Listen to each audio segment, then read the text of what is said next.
Hello, everybody. Hey, We got cats and cat fight. hockey going on, and Oh my god, my mic's on. hello. There we go. Mics are on everywhere. Okay, we got speakers going and everything else. Okay, so hello, everybody. We're back. It's been a while. A lot of stuff been going on.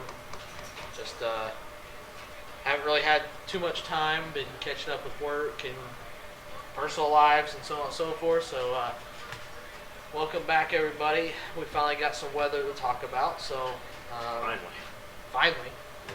So we're going to talk about this stuff and get this going.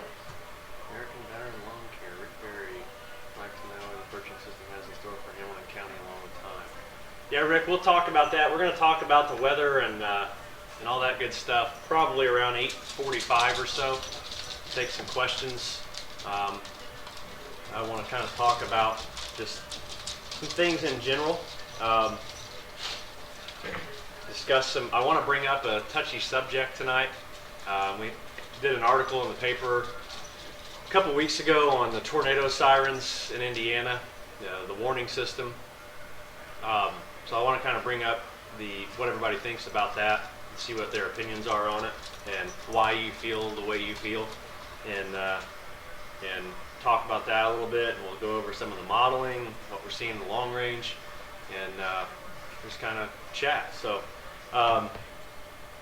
Pretty cool. We've been, if you're a premium user and you watch our video analysis and our updates that we do, we've been talking about a pattern change like this since the first of the month.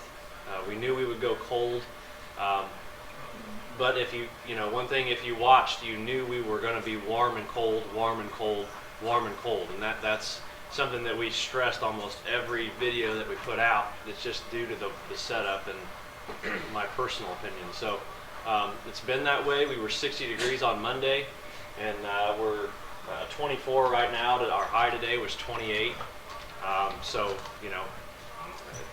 it's pretty cool that the pattern can verify. We know we have a parade of storms coming through the Ohio Valley that are going to be impacting us over the next few weeks. This storm Friday is storm number 2 of 5 or 6 different storms that could be coming through. Whether they're rain, snow, sleet, or ice, there's no way to know, obviously, until we get to the event. I mean, take this event, for example. The entire state of Indiana is going to see almost every form of precipitation known to man except for thunderstorms. So, we're going to be dealing with snow in the northern part of the state, sleet, snow mix in north central, freezing rain, sleet in central, rain, freezing rain south, and rain extreme south. So we've got everything coming. And that's why we talk about these type of systems. We try and tweak so much different information and model data and let you know, hey, this model's saying that model's saying that, and that kind of helps us hone in on a more accurate forecast. We can get all the different opinions from all the models that are available. So, see what we got here question-wise.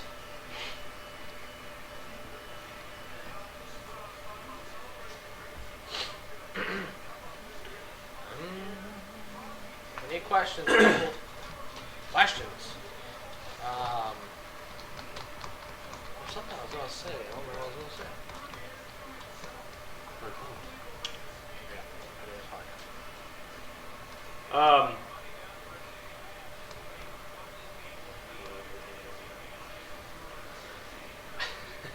Anyways, one thing that I want to kind of talk about, guys, is your view. If you're in Indiana, the policy right now on tornado sirens is this: if there is a tornado watch and a severe thunderstorm warning in a certain county, they will sound the tornado sirens. And that goes for probably roughly 95% of the counties. Yeah. Marion County, we know that has changed their policy. There's a few others, probably up by Chicago, that kind of stuff, but about 95% of the counties in the state of Indiana is just like that. So what we want is, we want your feedback, because there's been a couple events where we've had tornado watches and they issue a severe thunderstorm warning, and the entire county is sounding their tornado sirens. So then we have people tweeting us and messaging us and calling us and texting us and saying, hey, the tornado sirens are going off. Do we need to seek shelter? And, you know, some people get very, very offended or very ticked off when I put out a tweet that says, ignore the tornado sirens. If you're in this county. If you're in that county. Well, yeah, I'm here to tell you, I don't really care if you get offended or not. I don't. Because the tornado siren policy is crap, for one. If we're sounding tornado sirens and there's no tornado threat, what are we doing to the general public who does not have knowledge in meteorology? Someone who can't look at Doppler radar and say, oh, this might be a rotating storm.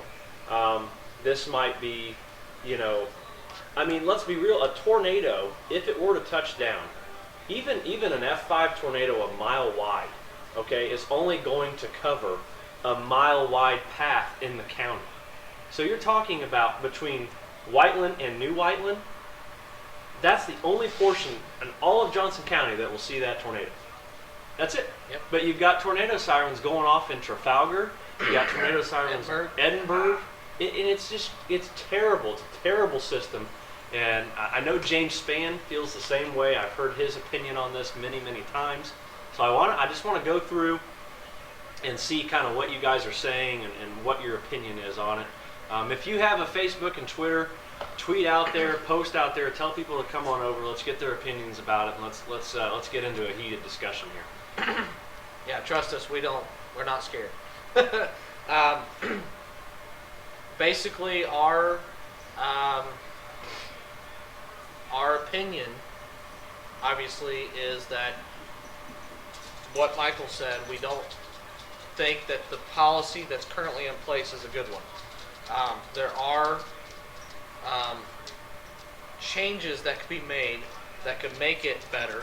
Obviously, it costs money. The best obvious thing to do is, like we have a bunch of people saying up here in the chat, is weather radios. Guys, every time I'm out the different stores, been doing a bunch of remodels and stuff here in the BAM lab, and I was over at Menards the other day, clearance aisle. There was a little red, weather radio that was on sale for $10. Kroger stores around here. We tried to get something going with them last year. We'll try to do it again this year. They do it for $30 or $35. They have a nice Midland radio, just like this one, actually, right here. This Midland radio right here is one of the best out in the market.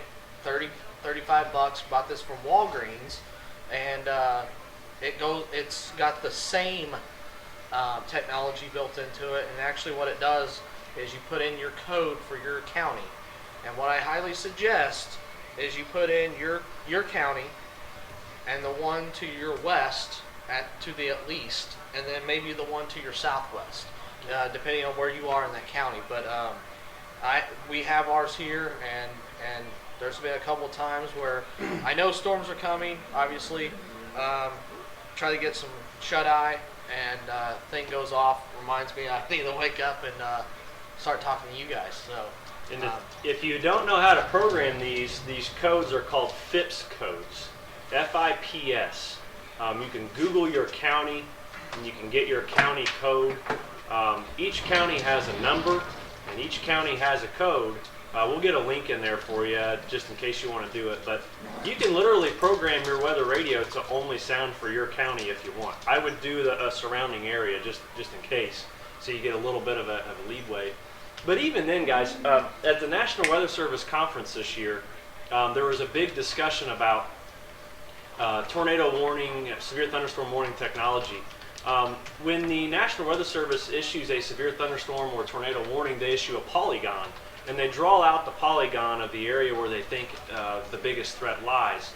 And the goal, we're still a few years away from this, but is to only sound weather radios and sirens in that area of that polygon. Okay, that would really cut out on the false alarm threat. So that would be pretty cool if we could get to that. And I saw several highly ranked National Weather Service officials talking that we're still 2 to 3 years away from that program. But that would be a nice program to get into. You know, like I said, it could really help eliminate some of the false security or false alarms that go on everywhere in the entire country, really. Let me catch up on the chats here real quick. Right now what I'm doing is I'm going to go ahead and put a link out underneath the weather WX info menu out on our website, and I'm going to go ahead and put in the link for the NWS same codes for the state of Indiana. So we'll go ahead and do that now. Is that what they're called? Yeah. I thought they were called FIPS. They're not called that anymore. Same codes. Same codes. Same codes. They used to be back when I had my weather radio in elementary school, and middle school. They were called FIPS codes. All right, so yeah, it's there now. It's there. If you go under WX info, you'll see NWS glossary and you see NWS same codes. And went ahead and put it to Indiana. So you just scroll down, find your county, and put in your code, and you should be good to go. So a lot of people on here are talking about they get their warning information through social media or through their cell phone. That, again, to me, I don't really agree with that either, because there's been several times where I've seen different storm chase teams or different weather enthusiasts tweet, "Oh, there's a tornado on the ground 5 miles west of Henryville," whatever town you want to use, and there isn't a tornado there. Or I've seen people that will tweet a tornado warning that they mistyped the information, the time issued, the time expiring. I do not rely on tweets and Facebook posts and Instagram and all that stuff for your severe weather safety. And just get a weather radio. And guys, if the tornado siren sounds and it's a severe thunderstorm warning for your county, I just think it's stupid. I just think I would like to take our truck and tie a chain to it and yank the siren down and drive with it going down the highway because it's just such a terrible program, I know. I actually have talked to a couple different EMA coordinators, and one of the coordinators one of the coordinators actually, I think it's for Tippecanoe County, but I know a couple of guys for the, I know the guy who used to take care of all the sirens on Purdue University's campus, and their system was very elaborate. Cost a lot of money. Cost a lot of money for upkeep before they even did the upgrade. But to do zonal sirens, I mean, the big thing is the each radio basically has to have a separate channel, and it's got to be zoned out. And the other thing is when the dispatcher has the capability of pushing a button, they need to know. It's not an automatic thing, guys. Johnson County Sheriff's Department called us the last time we had a tornado warning in this area. Yeah. And when they called us, they asked us if there was really something going on. They called us prior to the National Weather Service calling them to tell them to turn the sirens on. The sirens didn't sound until we had already went 2 miles down the road and we're on our way to try to get back ahead of the storm. So it's not, I don't know, it's just, it's all about opinion again, but still the big thing that we feel is, and we think a lot of people feel this way, get a weather radio. Last year we tried to get, like I said, we tried to get with Kroger. Didn't get a chance to do that, but we'll try to pull some strings here and try to get something going, and possibly get some type of link or something through somebody else, or try to sell it through our store or whatever on our website. So Yeah, we'll try to do the best we can here, but definitely if you get a chance, like I showed you a minute ago, Midland, uh, they got a great radio. The other one that I recommend is also, let's see, Accurite. Accurite has a good one too. You can get them at Lowe's, Home Depot, and I'm trying to think. I've actually been in their factory in their warehouse, so I've seen those actually being made. So there's a lot of stuff going on in the chat room. Okay. Let me catch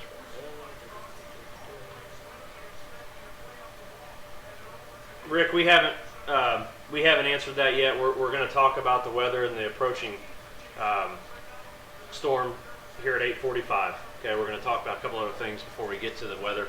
We're going to talk about this minute system for Friday and the weather beyond what I think is going to happen as we get into March. We'll talk about that starting at 8:45.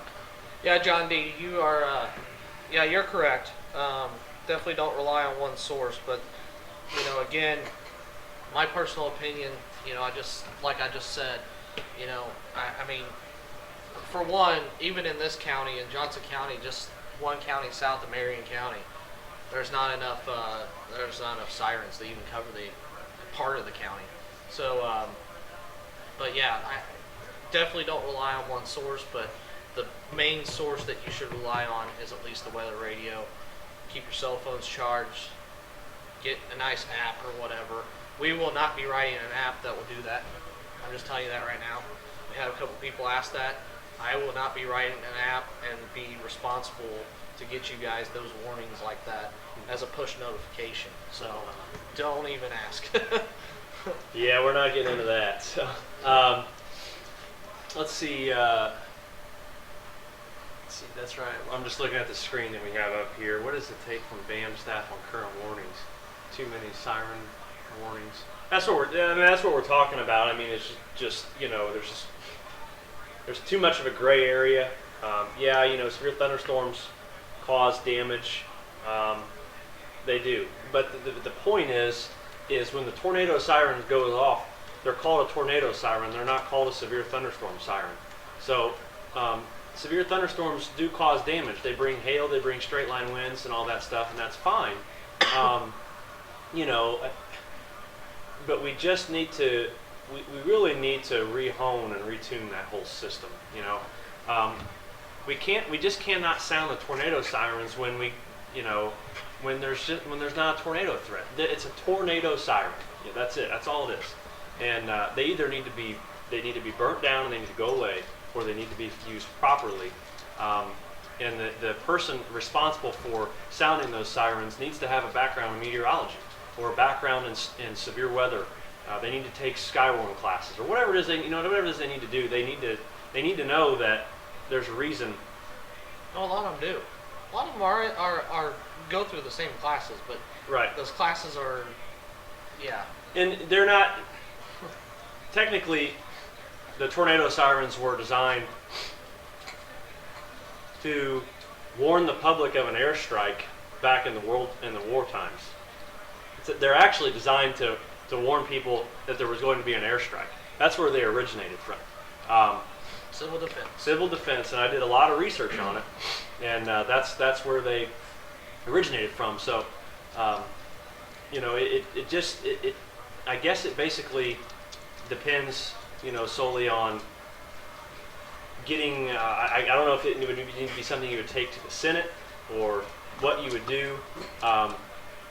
On how we would refine that policy for the entire state, but that would be something that I think would be worthwhile, is trying to redo that policy. Okay. Let's see. And this doesn't go for just all states or whatever. Again, it's different states have different policies. I'm originally from Kentucky. That's we weren't major on having tornado threats where we were at. We had a siren in our town, and we had a volunteer fire department, and that siren went off whenever the volunteer fire department got called out. So, we got used to hearing it for there, and when the first time we heard it here, when we moved to Indiana, it was a completely different story. But I mean, it's just there's all different types of things, state to state, county to county. But what we feel like is in Indiana by itself, being that we know what the actual policy is currently right now, it's just county to county, and nobody knows if you go from here to Marion County, you don't know what the difference is. That's what we're saying, is it doesn't make any sense.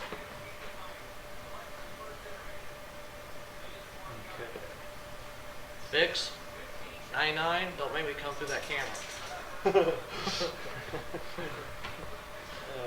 Man.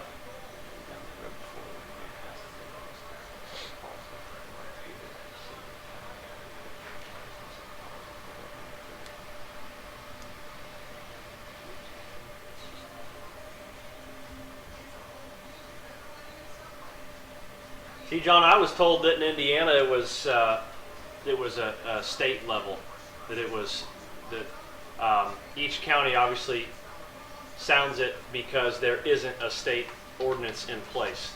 I was told that from the Johnson County EMA. So I was told the reason that each county can do it is because there is no ordinance for the state. And that's my point, is I'd like to get something, I'd like the state to mandate it, is, you know what I mean? That's what I was trying to say.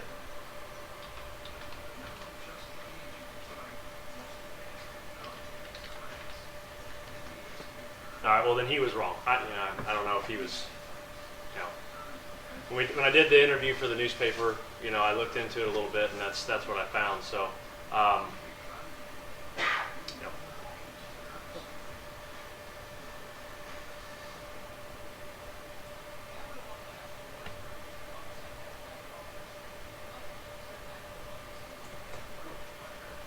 Okay, let's see.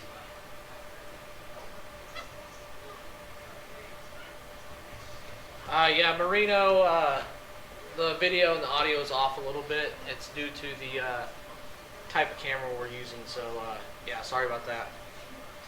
It's off. Yeah, it is off a little bit. Oh well.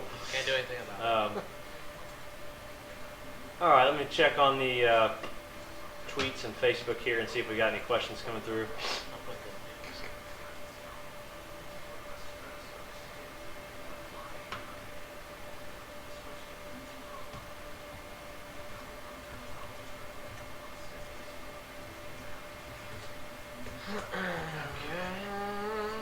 All right, let's see here.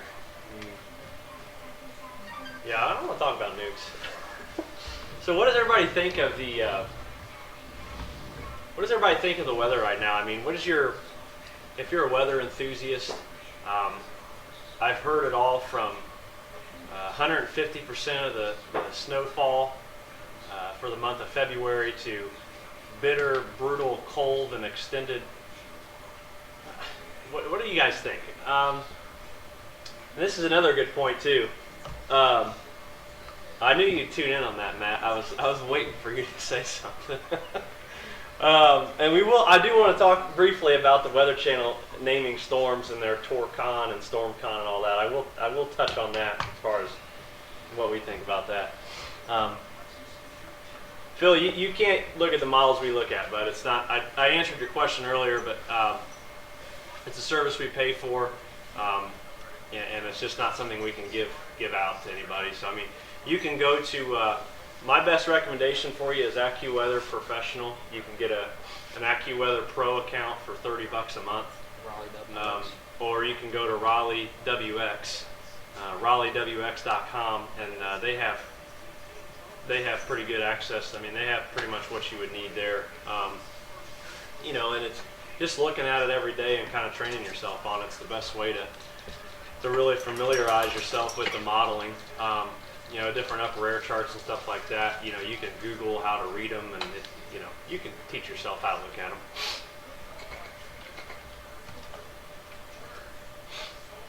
Yeah, Unisys Weather is a really good one. That's very user friendly. Very simple to use. They got good access to different model data, and they've got satellite images and radar images and all that good stuff. That's a real good website too, and it's free. College of DuPage, yep, that's another good one. Let's see.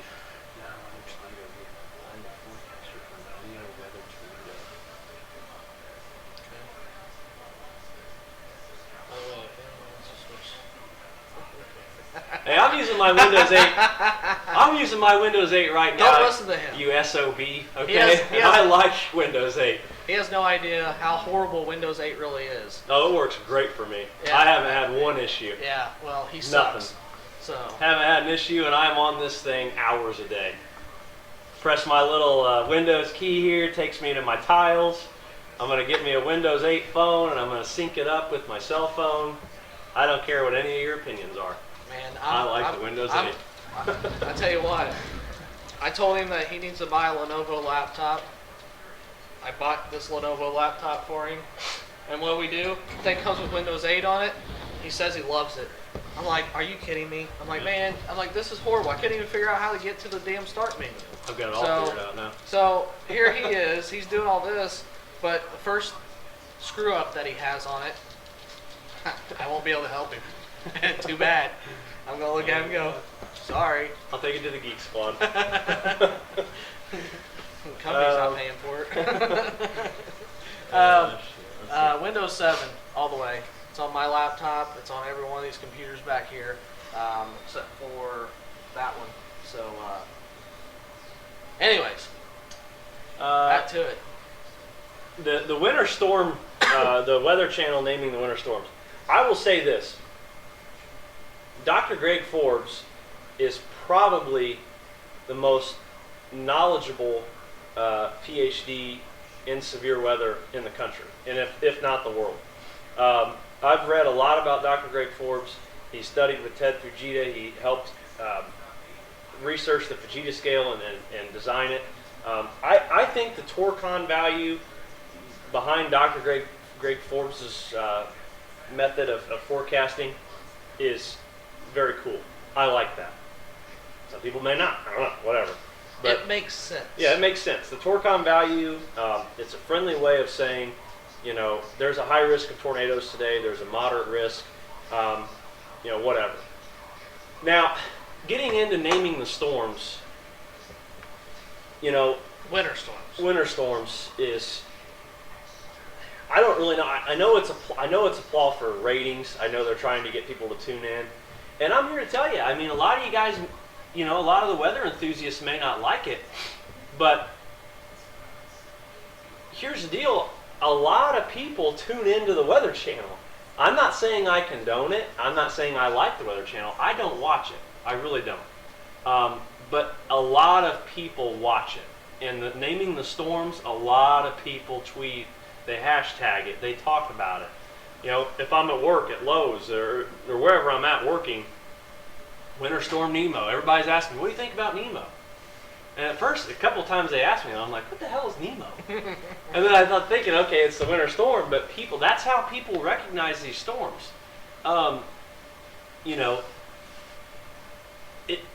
If they want to use the storm name, and that's how they know it, and it takes public awareness to the next level, fine, whatever. I don't like it. I think that naming big storms should be left to an official government type thing, but that's my opinion, and everybody has. Hurricane naming comes from a group, basically a worldwide organization of the National Weather Service from America, European, Japan, all the different organizations around the world. They standardize a name for those, so it's not just National Weather Service comes up with these names and puts them out there. So,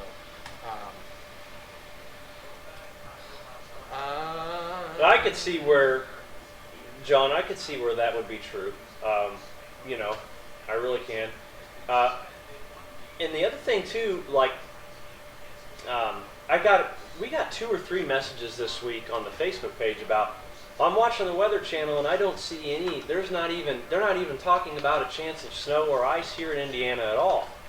And that's another thing. The Weather Channel, it's so hard for them to hone in on a more personalized local forecast because they're so big picture. And a lot of the times they are terribly, terribly off. Okay, they didn't get Sandy right for quite a while. I remember watching coverage on that a little bit, not much, but they love the GFS model. It's the American model. They love it. That's fine. But the forecast accuracy of the Weather Channel and their extended 7-day maps, it's all computer generated, GFS, automatic output crap, in my personal opinion. It's just not, I don't know. Let's see.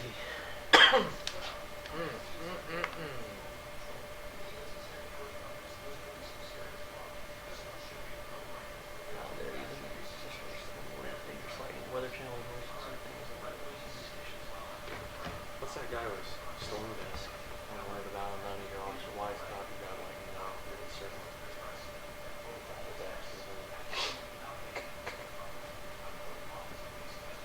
This is what they say in the Spark. It happens. Yeah. Yeah, that's literally what they tell you. And in Storm Spotter training, they literally tell you, CG lightning, it happens. They say lightning happens. It's not it's not going to be part of the criteria. Don't let them know that there's lightning. It sounds crazy, but there's no way to predict it 100%. Even, I mean, it's like maybe 5% at the most, maybe 2% to be able to actually figure out that it's even going to be able to occur. Yeah, you can. So, I mean, radar can detect it, but that doesn't mean it's going to happen again. There's just really no way of. There's a lot of that's unknown about lightning. And there's a lot of studies going on right now. So Tim Samaras has got a huge camera that he's putting together, and he's going to take it out this year and hopefully get some really good lightning strikes with it. And hopefully that'll help with the studies. I know at ChaserCon this year, this past weekend, they did a big talk about it and everything. It was kind of neat. I tuned in online, watched the live stream of it, and it was interesting to listen to the one guy talk about it. I know you didn't see that, but it was really neat. So. Let's see. Go through and if you want to catch up on questions real quick, I want to get. This isn't on the screen.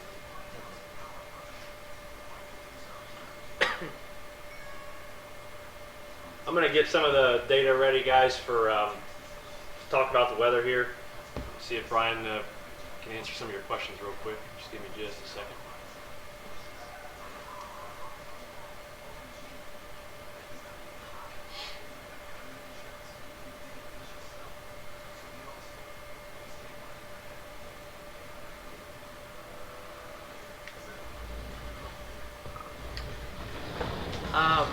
The best radar software that we use on our phones is Radar Scope.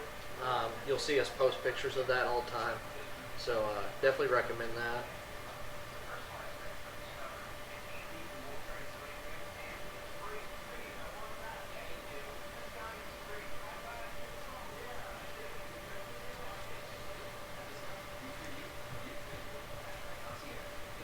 Bix, if you don't mind, shoot us an email. Go out to our at the top of the website after this is over, and hit the contact us link, and shoot us an email. Talk outside of here.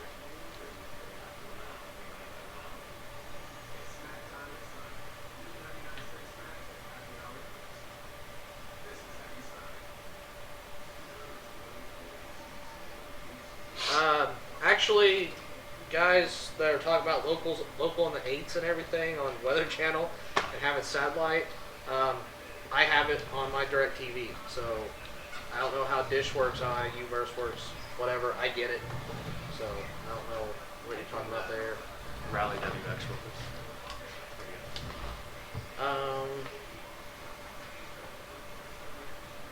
real quick. Yeah, I'll put Windows 7 on here while he's gone. I'll do that. Let's see here.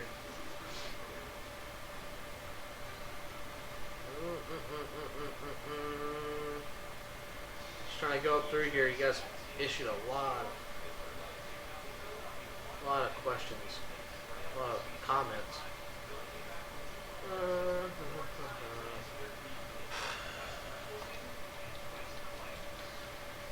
Yep, that's why I stick with DirecTV. Just upgrade to the Genie. Love it. Michael's trying to get the rest of it. Go ahead and shoot me any more questions. We got about 5 more minutes. We'll get back. We'll get over to the weather side. So.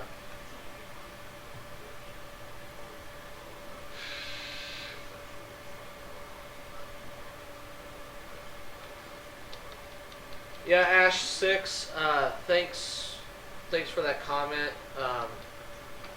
We like for you, the guys, to listen to us and everything, but the big thing is can't rely on us for all your warnings. So that's what we're talking about. But definitely thanks. Bix. Bix, it's actually at the top of the web page. Where you're watching this at, there's a contact us button. There should be a about us, contact us, and then register. Hit that contact us button after this is over, because it'll take you off this page, and fill out that form, and they'll shoot us an email, and we'll get back to you. If you guys ever have any questions, you can use that same link. Shoot us an email at any time if you try to subscribe or had a problem. You can use that contact us link, get back to us, and that comes directly to us, so we'll get that taken care of. So on and so forth.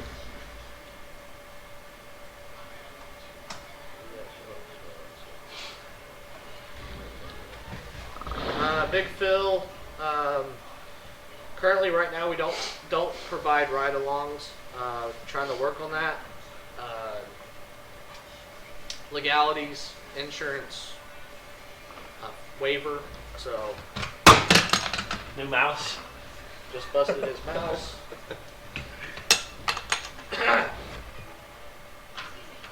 Bring that back up.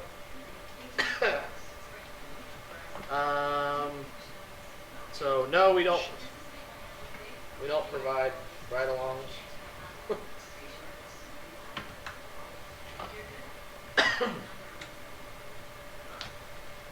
Let's see here. Channel 15 is something about possible drought this summer. We don't know that would be stupid. Yeah, we don't we don't do excessive long range, if you want to put it that way.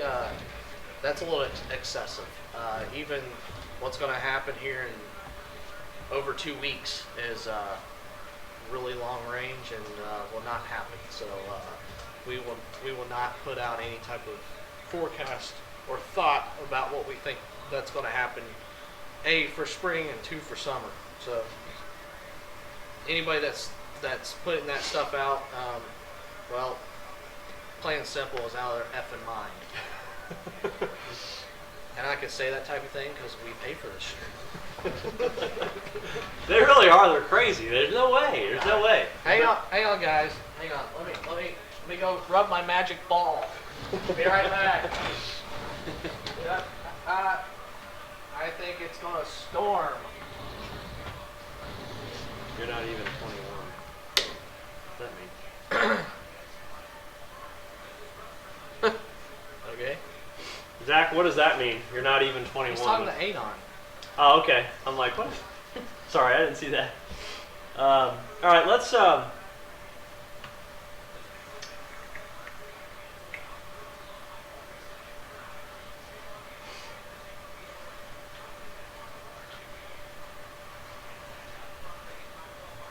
All right, we're going to get into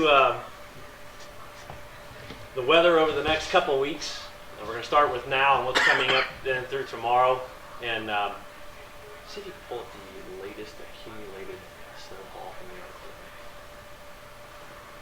Let me just get it on that. We're going to get into what we think is going to go on here with the weather over the next couple weeks. We'll talk about that and get your guys' go on that, and we'll go from there. So get things set up real quick. Let's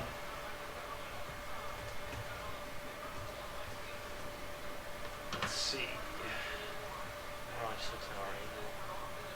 That's okay. Just go to the. Yeah, that's fine. Just go to Great Lakes. Oh, you're on the 4 kilometer, 12 kilometer. There you go. Nice. All the way down.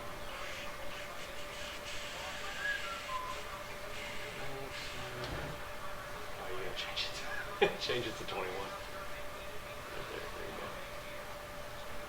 There we go. Okay. I know that URL up there will get us.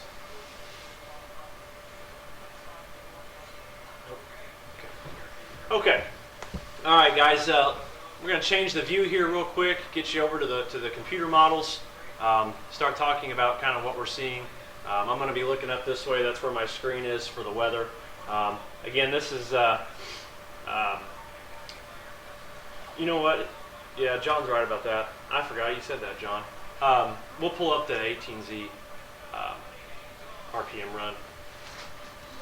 Good point. Let's see here. 18Z. Yeah, pull up the 18Z. Just go back.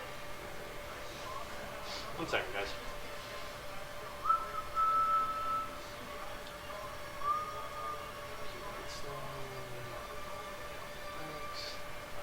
Click, click, click, la-di-da-di-da.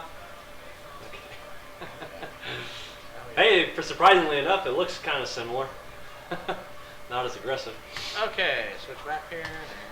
Okay, here we go.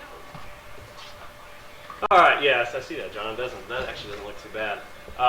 Okay, so is this the view now? Yep. Okay. Let's take a look now at the latest. This is the GR Earth is what I call this. What it's called. Basically, right now we have kind of a big view here of what's going on in the system that's out here in the central U.S. Looking at different these little blue signs you see popping up, and I'll see if you can see those pretty well. Snow reports now coming out of central Kansas, Wichita. You know, around 5 inches is one of the top reports I've seen here. And as we're getting up even closer in here, as we get into southern Nebraska, Kansas, 3-inch, 5-inch report here. Estimated 4 to 6 inches of snowfall so far today. So this is where the big issue lies. I think probably one of the most dangerous or severe ends of this storm is going to be the icing concern in northern Arkansas. They could be potentially looking at quite a bit of ice with this system. This is what's coming our way. Okay, we're not going to get into the heavy snow. The heavy snow really looks to cut off right around west central Illinois, southern Missouri area. They look to get a pretty nice snow with that system. Latest forecast, I haven't really been keeping up too much on the snowfall potential out there, but I've seen John put quite a few tweets out about the snowfall forecast out of St. Louis area, and I think, John, you've been saying 4 to 6 inches. I know the European came in a little bit aggressive, perhaps with 7 inches or more with that area. So, good snow coming out there, no doubt about that. We're not going to get in on the good snow portion this time, but we are going to get in on a little bit of everything. And that's going to be due to the system coming up here from the south. So what I want to do is take the radar fill off real quick. I want to turn on the model fill. And what I want to use here, this is just a easy version. It's user friendly for people to read what's going on. This is a 4-kilometer NAM high resolution here. And what this does is it allows us to see the type of precipitation that will be falling with this system. And what we want to do is, as we get into closer to home, okay, the latest NAM now basically is wanting to bring this precipitation in late tomorrow night, probably after 8 p.m. You can see as we get here into the state line, okay, the green is the rain, the pink is the ice, The yellowish orangish color here is a sleet type mix, and then this here is all snow. Okay. As we approach here, it looks to reach the city, and this is in pretty good agreement with some of the other forecast models within a few hours. But really any time between 11 p.m., 1 a.m. tomorrow, it looks to approach into the city of Indianapolis. That's actually Friday morning. So I'd say around 12 to 1 a.m. Friday morning, this stuff will be arriving. And as we move through into the overnight hours, as we get into, this is 2 a.m., you can see there's a good period of some sleet, freezing rain mixing in, okay? Now, the average of the last 5 latest computer models now are indicating around 1/3 of an inch, 33.33 QPF or precipitation. That's just a little bit over 1/4 of an inch, okay? Not all of that's going to fall as ice, okay? And I think really a fine line here between, Indianapolis, Crawfordsville, Frankfort, Anderson, Richmond, Columbus, Bloomington area, you're going to have a real hard time seeing any snow at all, okay? I think you'll be lucky to see an inch of snow, and I'll show you that here on the latest RPM forecast. But again, the whole state, this is why we talk about how difficult these systems are to forecast. We've got rain in the southern third of the state. We've got freezing rain here in the central portion, an area of sleet, and then you've got snow. So you've got it all coming down, and it's very difficult to forecast where that will line up and where it will actually fall. So, and it's due to change. I mean, we're still 24 to 30 hours away from the event. So, suspect that a forecast could change a little bit tomorrow. Okay, I don't expect us to see a big heavy snowstorm. I would be surprised. Maybe if temperatures remain cold enough, we see a freezing rain advisory or something like that. But we really need temperatures to be, around 30 degrees or so to really promote an ice problem, especially around central Indiana. So that's the latest with that. Let's check out the GFS as well, okay? This is the 18Z. I'm going to take us to the 12Z GFS run, okay? And it also is depicting the rain, snow, sleet to arrive in the state sometime right around 11 p.m. to 1 a.m. So it's a general model consensus. But check out how through the overnight hours and into the morning, any precipitation that's falling in central Indiana is in the form of freezing rain. The warmer temperatures move in as we go throughout the day. We could warm into the 40s on Friday, and it turns into all rain, okay? Perhaps some snow on the backside, but guys, there's going to be a sharp cutoff with this. A lot of dry air is moving in behind this system, and there'll be some flurries around and maybe enough a light coating on the ground like we've seen the past few days. But the biggest concern with this system will be freezing on the roadways. Perhaps the best time for that's going to be around 2 to 8 a.m. Friday morning. Once temperatures warm up, this whole thing will be gone, and we won't even remember it anymore. So here is the latest RPM forecast for this entire system. You can see out here, out portions of central Illinois, as we get into Missouri, we're looking at perhaps a 6 to 8 inch snowfall according to the RPM. But as we get into the central portion of the state here, this light gray area, all this gray is up to 1 inch or up to 2 inches. So again, Indianapolis, Richmond, Columbus, Seymour, you're going to have a hard time really seeing any snow at all from this system. And that's really in agreement too with the morning NAM came in and didn't have any accumulating snow south of Kokomo at all. So the NAM's been a little crazy lately, but just in general as far as the snowfall forecast goes, that's where that's been. Okay, so what I want to take a look at is latest model data. Okay, this here is the latest NAM. This is the 18Z run. And the 18Z runs we use to kind of for consistency in the modeling. We don't really base an entire forecast off of it. But as we get in here, you can see the NAM brings the precipitation in right around, again, tomorrow evening. This verifies, this map here is 12Z Friday.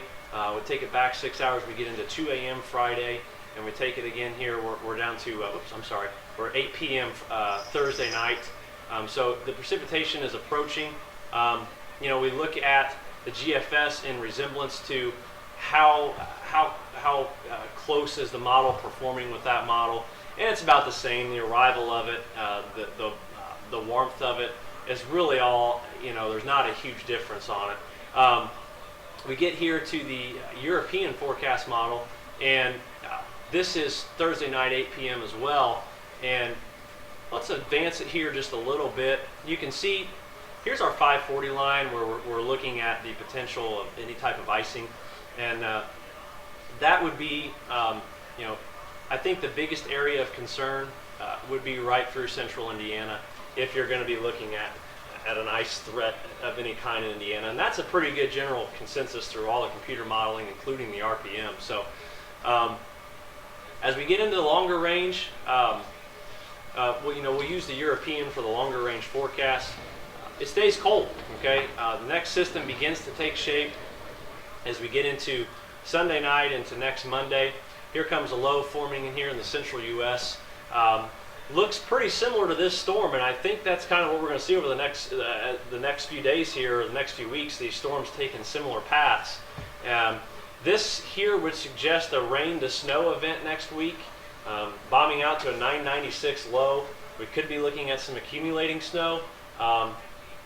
It depends. But the European model here takes a track for some snow.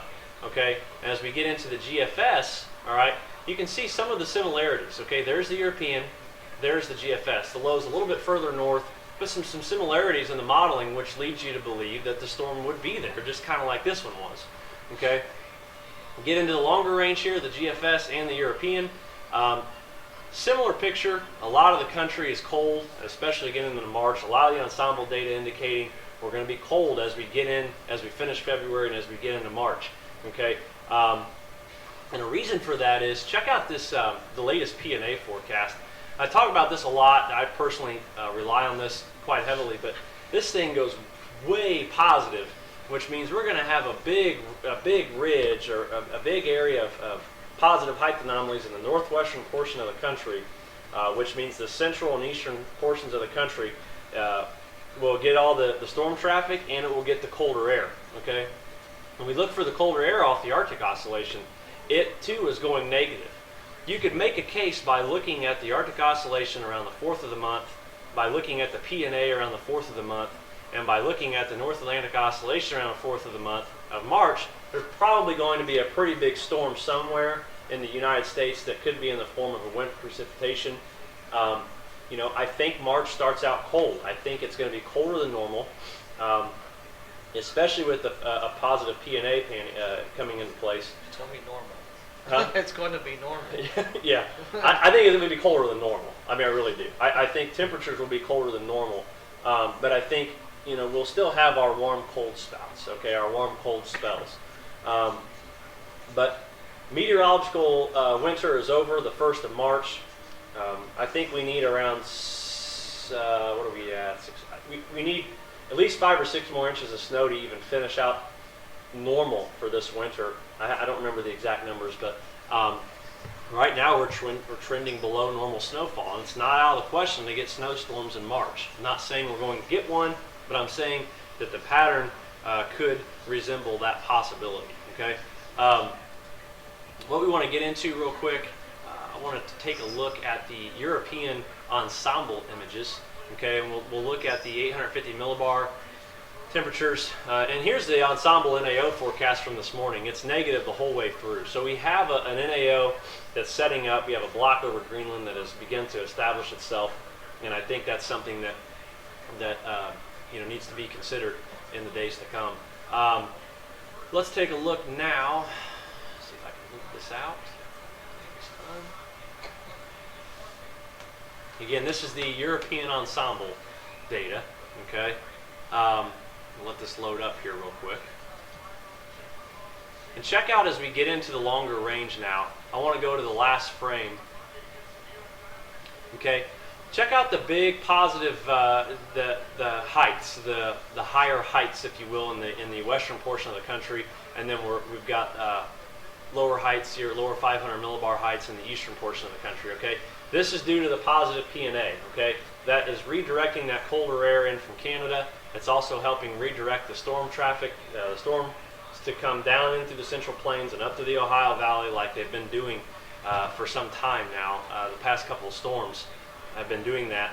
And the theory is if we can continue that into the spring months and get the type of setups and wind profiles and all that stuff that we've had throughout the winter, and we get some instability, severe weather season could start out pretty active.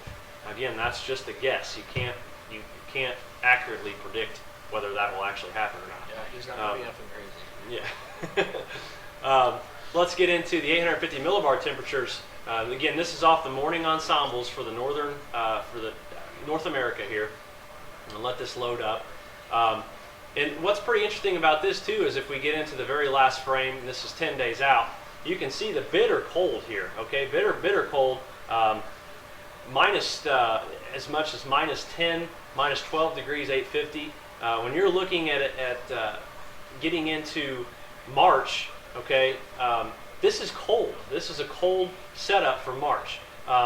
You know, you've got your ridge here. It's spilling in the colder air, and if you look here on the right side, check this out. Here's the storm we talked about, maybe the 3rd or 4th of the month, the beginning of March. Here comes the storm now getting its act together, and as we get out here, it's starting to get off onto the East Coast. It could potentially be an East Coast storm.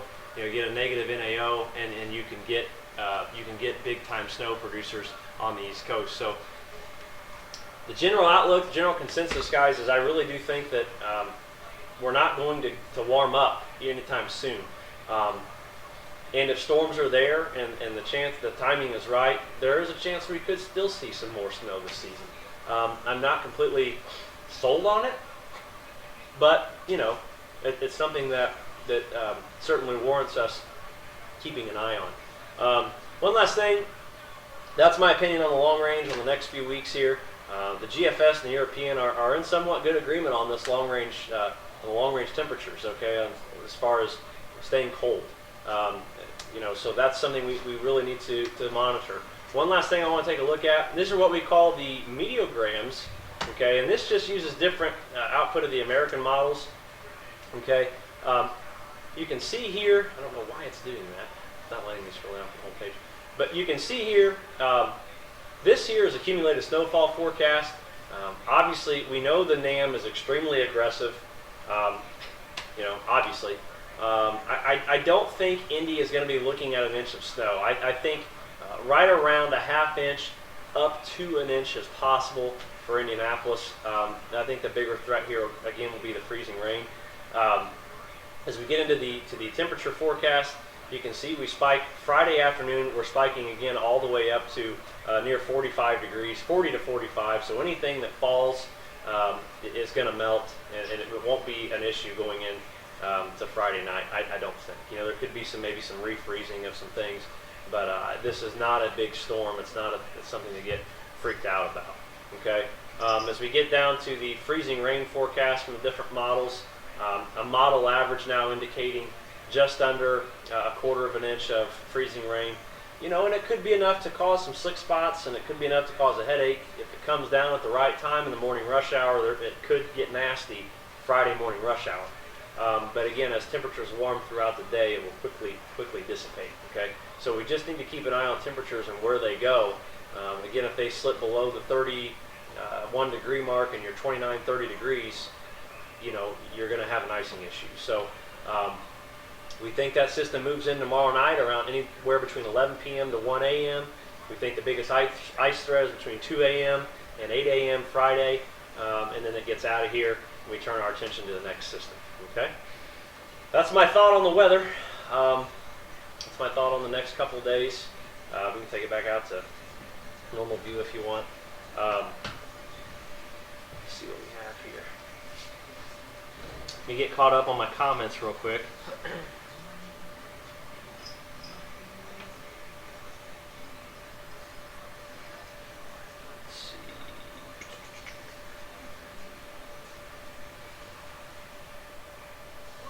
All right. If anybody has any last-minute questions, if anybody wants to ask anything,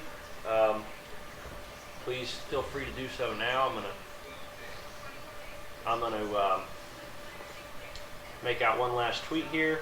Matt, you like the GR Earth? I think it's pretty cool. At first, I didn't really like it that much, and it's pretty neat. It's really user friendly, and you can do a lot of cool things with it. If you don't mind paying that $180 for the year. But I did see something where they were gonna start charging monthly for it. You might look into that. I think there's a monthly fee you may be able to pay to get GR Earth.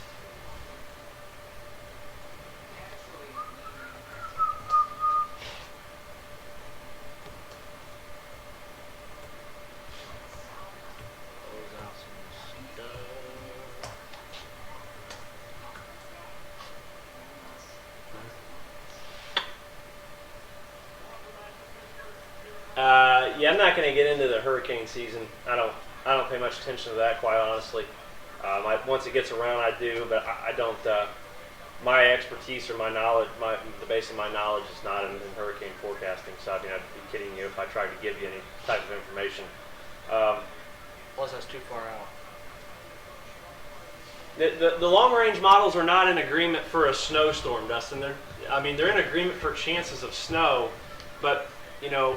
One thing that Matt Gamble, I don't know if he's still watching, but one thing he's brought up that's been a really good point here is the warm air advection is being underplayed by a lot of the modeling. It's just warmer than the modeling's predicting. And a lot of that's due to statistical programming and all that stuff. Well, I'm not going to get into that, but the chances of a real big snow are going to be hard to come by. You got to have, and when you get into this time of year, the angle of the sun's stronger. You've got longer daytime heating hours.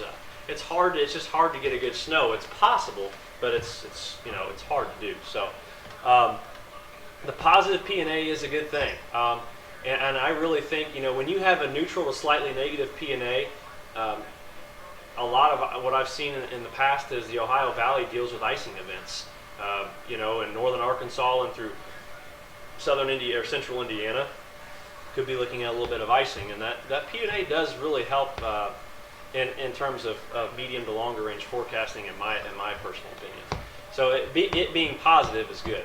I like that. That's something that could help us out. The March sun is about 95, probably 90 to 95% more powerful than the December sun. So it is. It's a big difference. So let's see here. See if we have any last minute questions, guys, and we'll start to wrap it up a little bit here.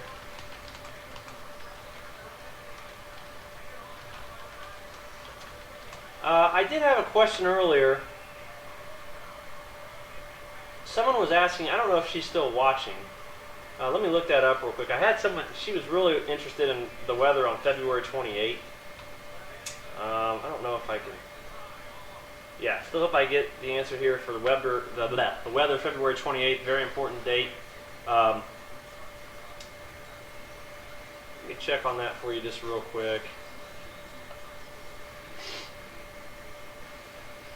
The 28th of the month of February, if you're watching, based off latest runs, we look to have a big upper level low spinning over the northern Great Lakes, perhaps lake effect snow showers, and it's going to be cold. It's going to be colder than normal.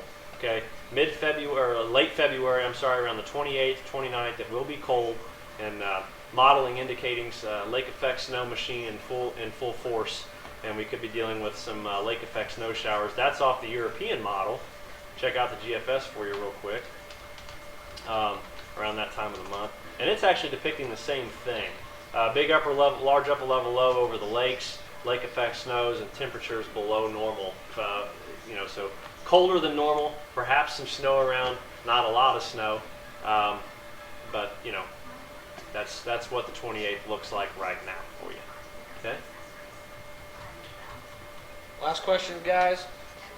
Hamilton County weather looks like the same as Indy. Yeah, I don't see any difference in the Hamilton County weather. So It's one county. What's that? It's one county difference. Well, yeah, one county, away. Like I said, maybe an inch of snow, maybe if you're lucky. I think primarily it's going to be a freezing rain, perhaps sleet type thing. The snow squalls are nearly impossible to predict on when and where. They really are. They're nearly impossible. They're tough. Tough for us. So, if you want to take one last view, just take it over to the website, and we'll show them where to go to register if they haven't. They haven't registered. I'm going to take it over to the website real quick, guys, on your screen. So if you have any questions about our premium service, we've talked a lot about the upcoming weather. We've been talking about since the 1st of February. We do video analysis. The big part of the stream too, the premium service is the stream, guys. It's the high definition stream when we chase the storms. The weather forecasting and the video analysis, it's a bonus. Okay, we're not saying you have to pay us to get the weather. Okay? You do, but the dogs are going nuts. Okay. Okay. You do, but you have to. If you want to get the medium to longer range information, we do offer that in a video type analysis, and for a yearly or a small 6-month, yearly, or every 3 months fee. If you go to the registration info tab on our page, you just click on that and you scroll down. It tells you everything that we do. What we're charging you for in terms of what you're getting. It's real simple. Like I said, it's a yearly fee. I think it comes out if you do the yearly one. I think it's 14 cents on the day, and you get access to everything that we have to offer. We will be working on an Android app that is coming with time. So any questions you may have, we have the frequently asked questions section.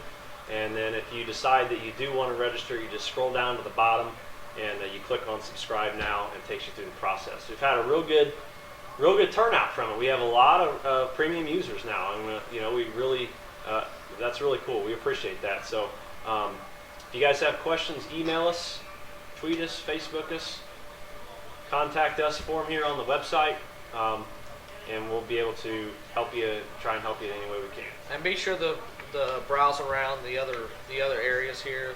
This right now we are not logged in, so this is what everybody gets. Under here you'll see free video stream. Free video stream is through Severe Studios. Live sky cams are back up.